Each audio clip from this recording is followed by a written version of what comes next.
good afternoon sa inyong lahat. At 11:41 na ng katanghalian tapat, kaso hindi siya mainit. Ngayon is umuulan. Ayan, no? Umuulan bun. Ayan, kitang-kita nyo naman, pumapatak. Oh. So ngayon, pinakawalan ko yung mga ibon natin kasi nga nagwawala sila. Sanay silang ganitong oras lumipad. So yun, no?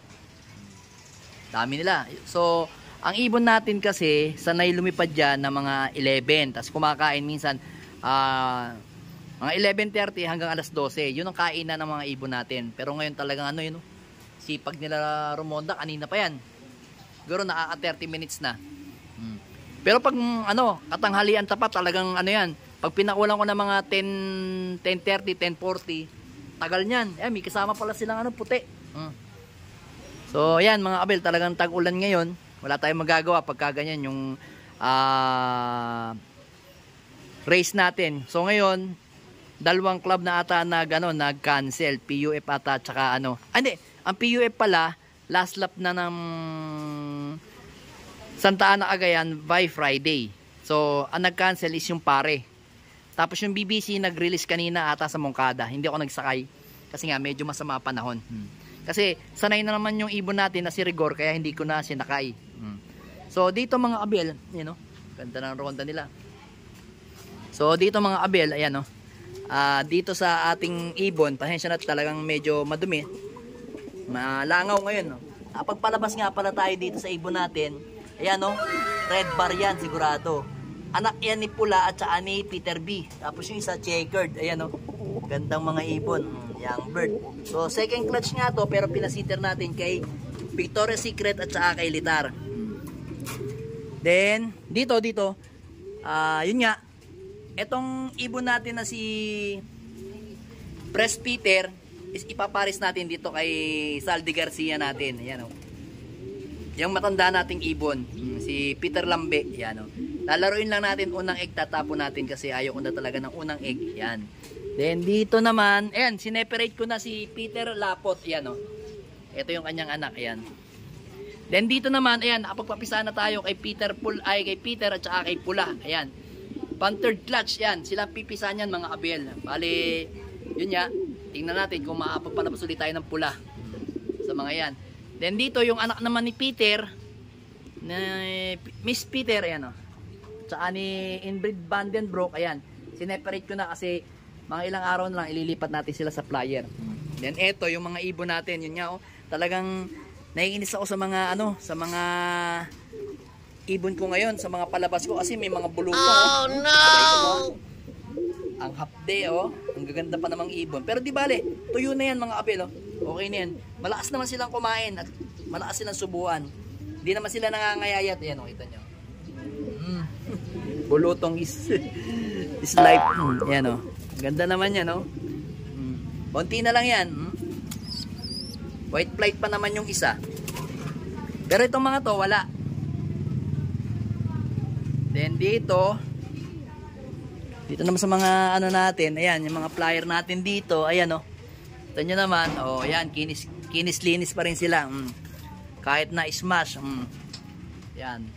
Ano naman dito, tuyo dito sa loop natin, walang problema. Kita nyo naman yung box perch natin, mga tuyo, ayan, oh, walang basa. Tsaka kanina naglinis din ako. Ayan. Then talaga itong mga ibon na to is mahilig lang talaga tumambay dito sa aviary natin, yung mga young bird na yan. Kasi nga, kumbaga nag-ano sila, nag-viewing pa sa sarili nila. Ayan, oh, kita nyo, gaganda naman yun. Yun, may bulutong din yung ibon na yun, oh. Ayan, oh. Yan yung anak ni Pula. Anak yan ni Pula. At saka ni Peter. At saka ito, yan. Magkapatid yan, nestmate. Yan. Nestmate yan, dalawang yan. Kita nyo. Nestmate silang dalawa. Pero ito lang may bulutong yan. Pero okay na okay yan. Yung isa naka-PHA MacArthur. Then yung isa pa, ito. Saan yung PHA MacArthur natin? Ito, to. PHA MacArthur natin to. Ito, anak naman to ni Peter Malapot. At saka ni Wana. Yan, magkapatid yan. Ito naman panlipad natin ng winter ngayong BBC by August, September. Pero hindi pa na-ranging sa atin to. Ito yung pinaka-late nating breeding. Pero wala naman tayong problema kung hindi natin may laban. Okay lang. Marami namang open race. So, hindi natin pipilitin yung ibon.